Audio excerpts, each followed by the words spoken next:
지난주에 제가 구원에 대해서 굉장히 중요한 내용을 말씀을 드렸기 때문에 다시 한번 오늘 잠깐 복습을 하고 넘어가겠습니다. 저는 성경에 나와 있는 이 구원의 진리를 20년 이상 어떻게 설명을 하면은 우리 성도님들이 잘 알 수 있을까 아주 고민을 많이 해왔습니다.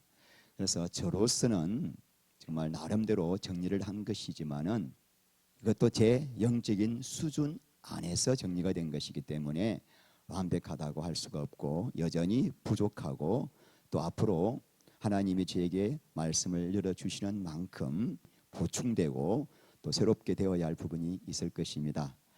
하지만 지금으로서는 제가 하나님 말씀을 묵상하고 연구하고 또 받은 것을 가지고 나름대로 최선으로 정리를 한 것이고 또 이렇게 정리를 하신 분들이 아직은 제가 보지를 못했기 때문에 좀 조심스럽지만 제가 여러분들과 함께 나누기를 원합니다. 구원이 무엇인가를 알기 위해서는 가장 중요한 것은 하나님이 사람을 왜 창조하셨는가, 이 부분이 정확하지 않으면은 구원을 제대로 받을 수가 없습니다. 그래서 하나님께서 사람을 창조하신 첫 번째 목적이 시작, 하나님의 영광, 기쁨을 함께 누리게 하기 위해서. 그러니까 하나님이 심심풀이 땅콩으로 너무 무료해서 사람을 지으신 것이 아니라 너무나 놀라운 정말 사람을 향한 하나님의 그 사랑, 사람을 얼마나 존귀하게 여기시는지 당신과 똑같은 영광을 영원히 누리게 하시려고 사람을 창조하셨습니다. 그러면 어떻게 하면 하나님과 같은 그 기쁨을 누릴 수 있는가?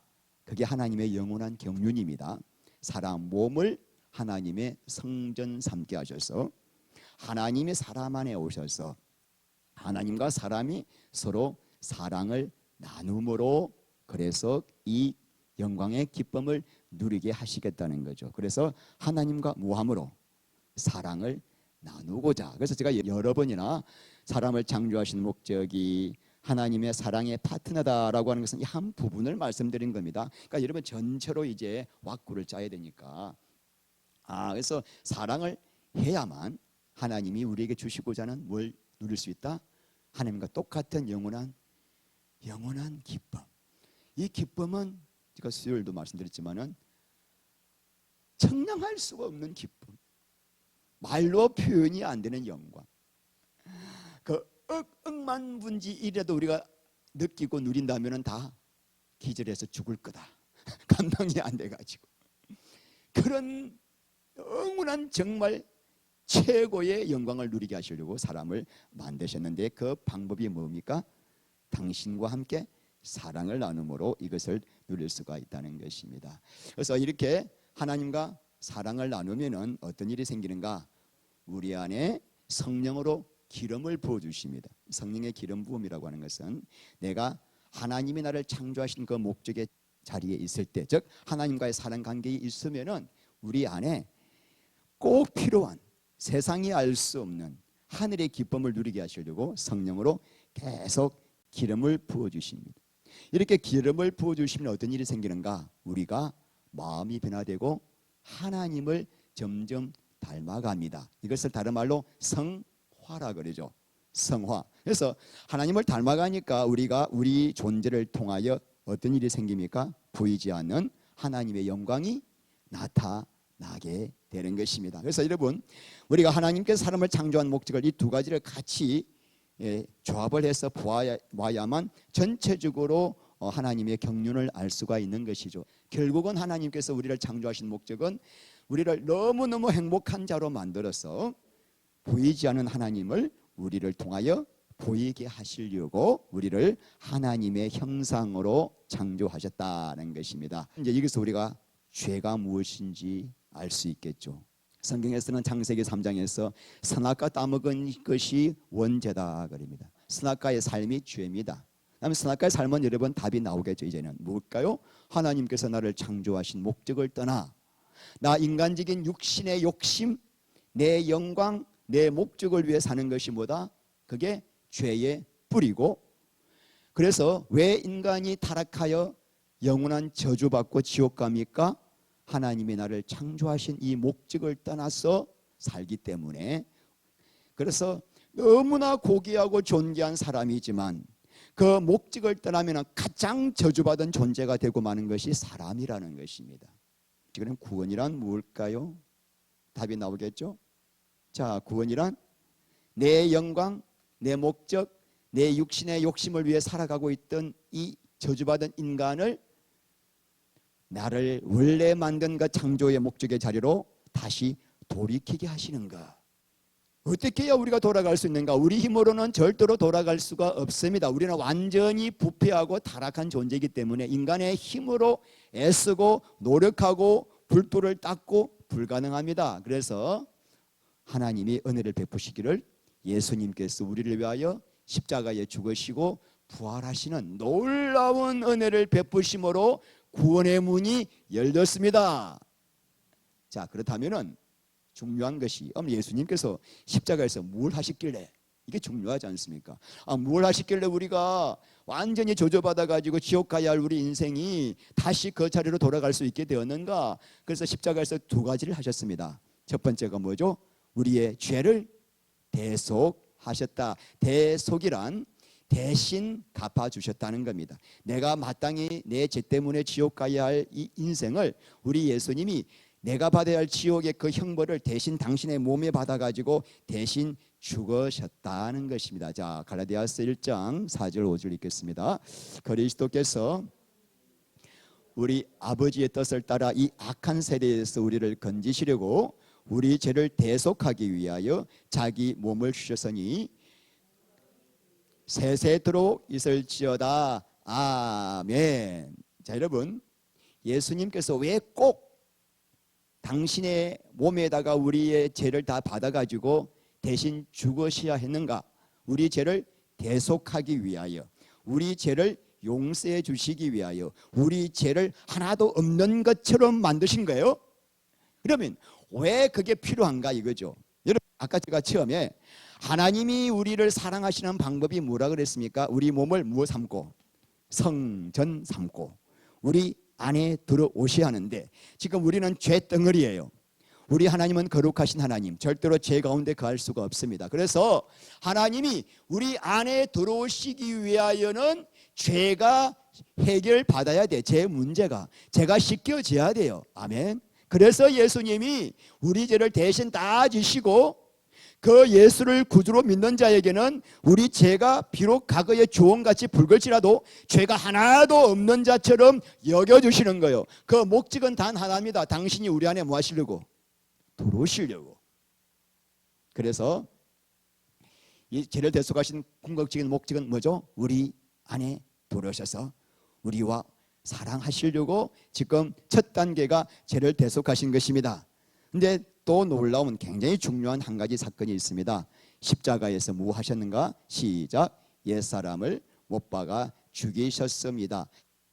옛사람이란 뭐냐면은 우리가 선악과의 삶을 택하고 난 다음부터 하나님의 그 영광만을 위해서 존귀하게 살아야 할 내가 이제부터 내 육신의 욕심과 영광을 위해 살려고 하는 내 자아, 이 옛사람, 이게 원수거든요. 우리는 눈만 뜨면은 내 영광, 내 목적, 내 육신을 위해 살고 싶어하는 이 옛사람이 하나님의 철천지 원수거든요. 근데 이 옛사람을 나는 못 죽여. 이게 바로 내 존재이기 때문에. 그래서 우리 예수님께서 십자가에서 너 옛사람도 함께 내가 못 박아 죽였다. 이거를 어떻게 믿죠? 믿으라는 겁니다. 그냥 이해가 안 돼요. 지금 우리가 이게 형 옛사람을 어떻게 그때 죽었지? 믿으라는 거예요. 그게. 자, 로마서 6장 6절 시작. 우리가 알거니와 우리의 옛사람이 십자가에 못 박힌 것은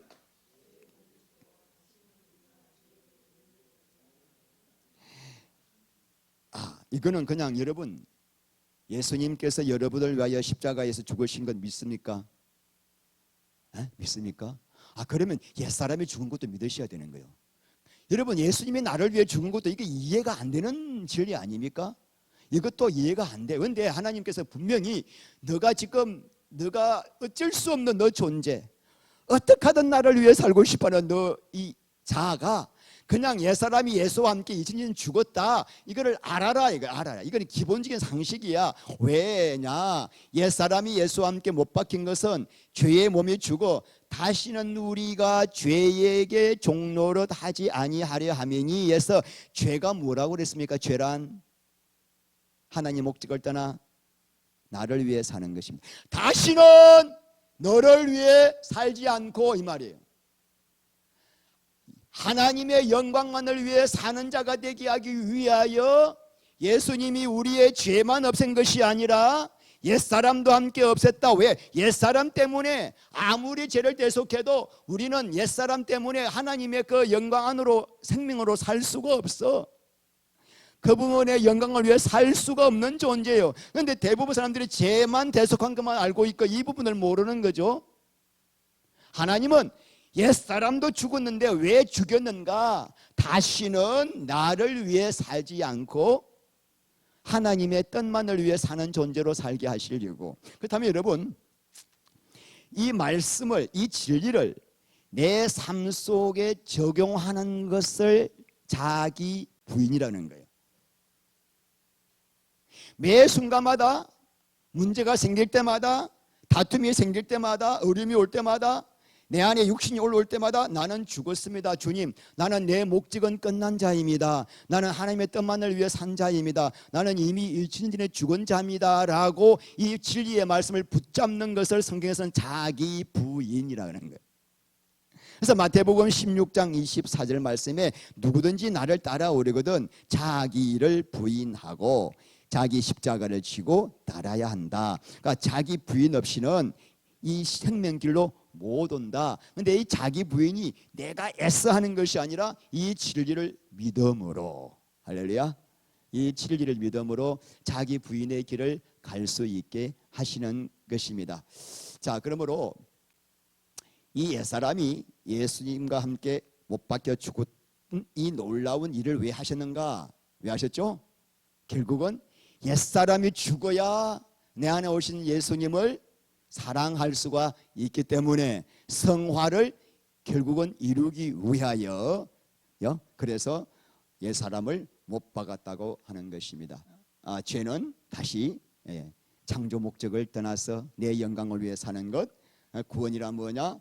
창조 목적의 자리로 돌아가는 건데, 이 자리로 돌아가기 위해서 예수님이 너무나 놀라운 일을 하셨다. 십자가에서 죽으시고 부활하셨고, 그 십자가에 죽으셨을 때 나의 모든 죄를 대속하셨고 또 나의 옛사람도 함께 죽었다. 자, 그렇다면 이제 중요한 게 뭐죠? 믿음이란 뭡니까? 믿음이란, 자, 지난주 했죠. 자, 읽겠습니다. 예수님을 나를 위해 속죄의 피를 흘리신 그 예수님을 내 생명보다 더 사랑하는 것이라고 표현했지만, 이게 정말 제가 마음에 안 들어요. 이렇게 표현을 해도. 이걸 어떻게 표현하지? 하나님이 우리에게 원하시는 그 마음을 제가 이렇게 그냥 표현한 거예요. 그러니까 하나님을 하나님답게 우리가 그분을 경외하고 그분을 사랑하고 그분을 앙망하고 그분께 충성하고 그분께 신실하게 우리가 그분을 대하고 그분을 전적으로 의지하는, 하나님을 하나님답게 대하는 마음. 할렐루야. 이게 어떻게 표현이 안 돼가지고 지금까지만 이렇게 해놓고 너무 마음에 안 들어. 왜냐? 우리 인간의 언어는 한계가 있고 하나님은 무한하신 영광의 하나님이기 때문에 표현이 안 돼. 그래서 여러분, 예수님을 믿는다는 말은 예수님은 삼위일체 하나님이시기 때문에 결국 하나님을 믿는 거예요. 같은 분이에요. 사람의 창조 목적이 하나님을 사랑함으로 이 목적을 이룰 수 있기 때문에 이 믿음을 갖지 않는다면은 절대로 창조 목적으로 돌아갈 수가 없죠. 예수님이 나를 위해 십자가에서 죽으신 사실을 믿고 나의 구주인 것을 믿는 지식적인 믿음으로 창조 목적으로 돌아갈 수가 없는 겁니다. 그래서 믿음은 반드시, 이 믿음은 하나님을 사랑하는 믿음이 되어야 창조 목적으로 돌아갈 수가 있다. 하나님을, 우리가 그분의 그 성품과 영광을 아는 만큼 하나님을 그렇게 대하게 돼요. 내 눈이 열리는 만큼, 하나님을 향한 눈이 열리는 만큼 하나님을 향한 내 마음이 바뀌게 돼.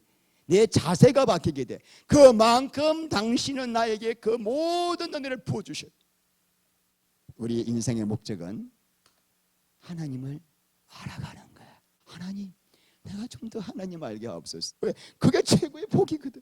이 우주 만물을 다 소유하신 하나님이 나를 좀 알아라, 나를. 그래서 영생은 뭐라고요? 유일하신 참 하나님과 그의 보내신 자 예수 그리스도를 아는 만큼. 그러니까 제가 이 자리에 여러분에게 선 사명은 한 가지, 영생을 누리게 하는, 하나님을 아는 만큼 누리게 돼. 그래서 그 하나님의 모든 복을 다 누리게 되시길 바랍니다. 근데 우리가 하나님을 보이지가 않기 때문에 내가 정말 하나님을 사랑하는가 사랑하지 않는가 잘 몰라. 나도 하나님을 사랑한다고 생각하는데 사실은 육신의 생각으로 살 때가 너무나 많기 때문에 하나님을 사랑하고 있는가 하고 있지 않는가를 알 수 있는 방법을 주셨습니다. 그게 뭐냐면은 눈에 보이는 형제를 사랑하는가 사랑하지 않는가로 하나님이 나를 깨닫게 하시는 거죠. 요한일서 봅시다. 4장 20절 21절 시작. 누구든지 하나님을 사랑하노라 하고 그 형제를 미워하면 이는 거짓말하는 자나 보는 바 그 형제를 사랑하지 아니하는 자는 보지 못하는 바 하나님을 사랑할 수 없느니라. 우리가 이 계명을 주께 받았나니 하나님을 사랑하는 자는 또한 그 형제를 사랑할지니라. 그러니까 형제가 내 몸처럼 보이지 않고 사랑이 되지 않고 판단과 정죄가 나오게 되고 뭔가 관계가 틀어져 있다면은 지금 나는 내 육신의 생각으로 살고 있구나. 아직 나는 하나님을 관념적으로 지식적으로 교리적으로 사랑하고 있구나를 깨닫게 하셔서 내 영적인 실상을 깨닫게 하셔서 회개하게 하시려고 하나님이 내 주위에 내 마음에 맞지 않은 사람들을 계속 보내셔서 내 영적인 실상을 보게 하시는 겁니다. 오늘 4장 2절 보면은 두 여자가 나옵니다. 유오디아와 2절 보세요. 유오디아와 순두개입니다. 자, 이 두 여자가 교회의 중직이었어요. 유오디아와 순두개가 무슨 이유인지는 모르지만 서로 사이가 틀어진 거예요. 그래서 아는 체도 하지 않고 봐도 못 본 척하고 말도 섞지 않고 그렇게 하니까 그 분위기가 교회 전체로 흘러가는 겁니다. 바울이 이런 모습을 보면서 가장 안타까웠던 것은 교회는 그리스도의 몸이잖아요. 그러니까 우리가 교회에 소속됐다는 것은 머리 대신 그리스도부터 한량없는 복을 은혜를 부어받기 위함인데 이 지체가 깨어져 있고 지체가 틀어져 있고 지체가 이렇게 분열되어 있다 보니까 마땅히 교회 안에서 머리로부터 받아야 할 복을 받지 못하는 것이 너무나 가슴이 아픈 거예요. 그래서 4장부터는 그 바울의 안타까운 마음을 토로하면서 그 두 사람이 관계가 회복되기를 원하는 마음을 표현하고 있습니다. 여러분이 아실 거예요. 그런 관계가 오래가면은 나도 모르게 마음이 굳어져 가요. 마음이 굳어져 가고 그 가운데 누가 집을 지어요? 사탄이 집을 짓는 거죠. 하나님의 역사는 사랑함으로, 하나님을 사랑하고 형제를 사랑함으로 우리 안에 부드러운 마음을 주셔서 이 땅에서도 천국 시민권을 누리는 것이 교회의 복인데, 이 관계가 깨어지면서부터 나도 모르게 마음이 굳어지면 성령이 역사하지 못하고, 그래서 사탄이 그곳에 집을 지으면서 그 사람 마음이 점점점 강팍해지고 은혜의 생수가 흐르지 못하기 때문에 바울이 너무나 마음이 아팠던 것입니다. 우리 1절 이렇게 나의 사랑하고 사모하는 형제들 나의 기쁨이요 멸류가 아닌 사랑하는 자들아. 너무나 애틋한 마음으로 건면하고 있는데, 건면하기 전에 이들을 부르는 호칭에서 성도를 얼마나 사랑하는지 아시겠죠? 나의 사랑하고 사모하는 형제들아, 그리고 나의 기쁨이래요. 여러분, 바울의 기쁨이 성도래요. 성도. 어째서 성도가 기쁨일 수 있을까? 우리 빌립보서 1장에서 바울이 했던 게 있었습니다. 바울의 유일한 소원은 내 몸에서 그리스도만 존귀하게 되고 그래서 어떻게든 그리스도와 함께 있고 싶다. 그래서 차라리 내가 이 육신을 떠나가지고 차라리 죽는 게 낫겠다. 죽으면 주님과 함께 더 온전히 있을 수 있기 때문에. 그런데도 내가 왜 이 땅에 육신을 가지고 살고 있죠? 뭐라 그랬죠 그때? 빌립보 성도들의 영적인 성숙과 그들의 믿음을 위하여 살고 있다는 거예요. 그러니까 바울의 기쁨은 뭐겠습니까? 바울의 기쁨은 성도님들이 사랑으로 하나가 되고 하나님만을 갈망하며 주님을 닮아가고 그래서 천국 시민권을 누리고 산다면 사도 바울에게 최고의 기쁨이라는 거예요. 이해가십니까? 오늘 보니까 면류관이, 이 면류관은 한글 성경에 면류관이라는 단어가 두 종류가 나오는데 하나는 왕이 쓰는 면류관이 이건 디아데마입니다. 디아데마고 여기에 나오는 면류관은 스테파노스예요. 스테파노스는 운동 경기할 때 승리자에게 씌워주는 월계관이에요. 월계관. 그러니까 지금 여러분 우리가 알고 있기로는 어떻게 알고 있습니까? 우리가 마지막 때 하나님 앞에 섰을 때 하나님을 위하여 충성, 봉사, 헌신하고 막 순교했던 사람들에게 하나님이 그들에게 뭘 주신다? 면류관을 주실 것을 믿고 있잖아요. 막 뭐 생명의 면류관, 의의 면류관, 썩지 않을 면류관, 막 그 면류관을 바라보고 막 주를 위하여 헌신하고 봉사하는데 사도 바울은 지금 자기가 구하는 것은 그 면류관이 아니라 하나님 앞에서 변화된 성도가 나의 뭐다? 면류관이라는 거예요. 내가 나중에 하나님 앞에 섰을 때, 야, 너 정말 복음 전하느라고 너무나 수고 많았다. 그 수많은 교회를 세우고 그 너 목숨까지 바쳤던 너 정말 내 마음에 든다 해가지고 하나님이 바울에게 씌워주는 저런 면류관이 아니라 그리스도 안에서 변화된 성도가 바울의 면류관이요 기쁨이요 소망이다. 데살로니가전서 2장 19절 말씀하면 너희가 나의 소망이요 기쁨이요 면류관이요 나의 자랑이다 그래요. 사도 바울의 자랑은 기쁨은 소망은 누구였어요? 변화된 성도들이었다는 것입니다. 부모가 자식을 낳아서 힘과 정성을 다하여 키웠을 때 부모의 소원이 뭡니까? 애들이 잘 자라가지고 하나님을 사랑하고 하나님 마음에 합한 자로 살아가면은 더 소원이 없죠. 애들이 뭐 용돈 안 보내줘도 좋아. 자식이 그냥 잘 자라가지고 하나님을 사랑하는 자가 되면은 우리는 소원이 없잖아요, 여보. 그러니까 사도 바울이 바로 그 마음이에요. 이 영적인 자식이잖아요, 성도는. 이 자식들이 정말 주님 앞에서 주님만을 사랑하고 서로 사랑하고 변화되어 가지고 너무나 영광스러운 모습으로 이 땅에 산다면은 사도 바울이 그 이상 소원이 없다.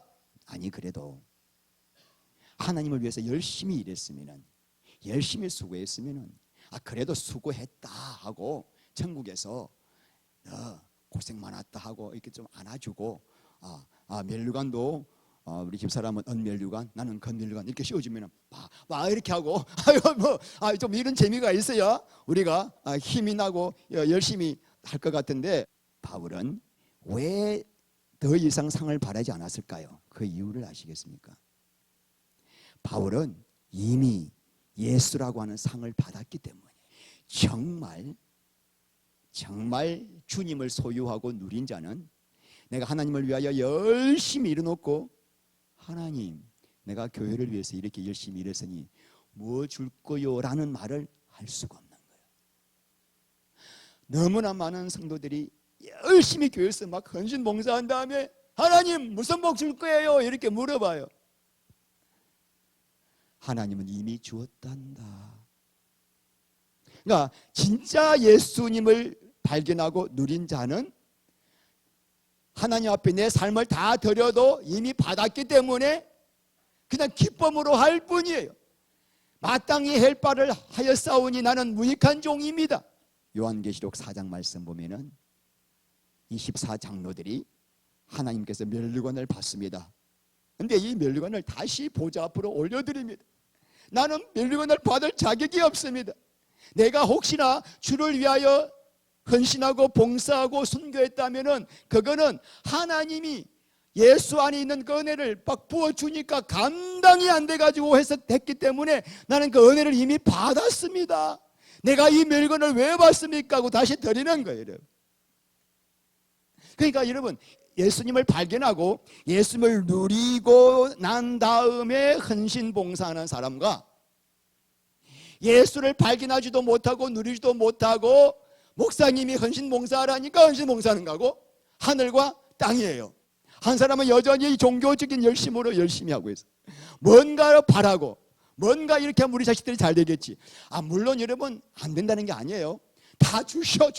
그런데 그것이 목적이 아니야. 그리 아니하실지라도 나는 이 길을 가겠습니다. 할렐루야. 그러니까 하나님은 우리 안에 어떤 복심을 깔고 하는 거 너무너무 싫어하셔. 하나님, 나는 그냥 이렇게 살다가 죽어도 나는 주님이 계시니까 나는 다 받았습니다. 이 마음, 이것은 이 땅에서 진짜 믿음을 가지면 이런 길을 걸을 수가 있는 것입니다. 저는 이 바울의 영성의 만분지를도 따라가지 못하는 너무나 부족한 자이지만 저는 그 바울의 마음이 이해가 되죠. 그래서 저도 지금 나에게 뭐가 소망이고 뭐가 기쁨일까? 여러분이에요, 진짜. 여러분이 이 진짜 영광을 발견하고 진짜 그 예수님, 하나님이 어떤 분인지를 점점 알아가면서 그래서 여러분의 삶 자체가 예배가 되는 거예요. 늘 하나님 앞에 서 있는 자가 되는 거예요. 오늘 이 시간 이 예배는 그렇게 살게 하기 위한 워밍업이에요. 워밍업. 그래서 늘 찬송과 경배와 예배가 드려지는 그 삶을 어떻게 살죠? 점점 주님을 알아갈수록 그 삶을 살 수밖에 없고 그 삶을 살 때마다 이 땅에 천국이 이루어져서 성령의 기름 부음이 부어지고 그리고 가장 복된 삶을 살게 될 것입니다. 그런데 그런 복된 존재로 만드시는 분은 성령님이에요. 제가 할 일은 뭐죠? 제가 할 일은 한 주간 더 깊이 주님을 알아가고 다 주님과 교통하고 그래서 제가 누린 은혜를 이 자리에서 선포하면 되는 거예요. 그런데 제가 지난주에 여러분들에게 듣기 싫은 잔소리를 했어요. 제가 26년간 목회하면서 깨달은 진리가 뭔지 아십니까? 성도들은 잔소리 아무리 해도 안 바뀐다 이거였거든. 여기서 피를 토하는 마음으로 소리치도 안 바뀐다는 걸 제가 깨달았거든요. 성도는 언제 바뀌는가? 목사가 바뀔 때 바뀌는 거예요. 너무 간단한 진리. 그런데 제가 왜 그런 소리 했는가? 제 생각이 앞섰기 때문에 제가 어떻게 노력해가지고 내가 어떻게 좀 힘을 써가지고 여러분 좀 더 빨리 하나님을 갈망하는 사람, 하나님을 사랑하는 사람, 늘 기도로 주님을 갈망하는 사람으로 바꾸고 싶어하는 내 육신의 생각이 앞섰던 거예요. 이곳에 교회를 세우신 분은 예수님이십니다. 그리고 우연히 만난 것 같지만 우연히가 아니에요. 여러분들을 이 자리에 오게 하신 분도 예수님이에요. 그래서 여러분을 반드시 생명과 진리의 길로 인도하실 분도 예수님이에요. 그래서 제가 그동안 어떤 절망 가운데서도 붙들었던 말씀이 빌립보서 1장 6절 말씀.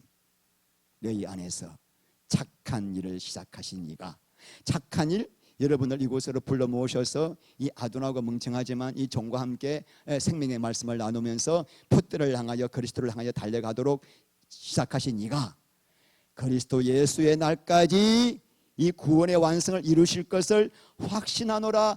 확신하고 여러분들이 아무리 정말 변화없는 모습, 대책 없는 모습을 보이더라도 제가 그 모습 보지 않고 주님만 바라보고 계속 했거든요.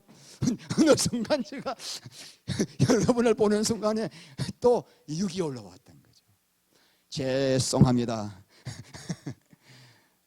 끝까지 우리가 표대 삼아 이 너무나 영광스러운 내 육신을 위해 살던 이 저주의 삶에서 진짜 영광의 삶으로 인도하신 그 하나님, 이 길로 우리가 이 복된 길로 갈 수 있도록 부르셨사오니 우리 이 길을 끝까지 함께 가시기를 축원합니다. 아멘. 하나님 감사합니다. 우리 사랑하는 성도님들을 축복합니다. 저분들을 이곳까지 인도하신 분도 성령님이시고 또 저들을 변화시킬 분도 성령님이시오니 하나님, 저는 이곳에서 생명수만 흘러보내게 하시고 성령님이 저들을 주 안으로, 그리스도 안으로 인도하여 주시옵소서. 예수님 이름으로 기도합니다. 아멘.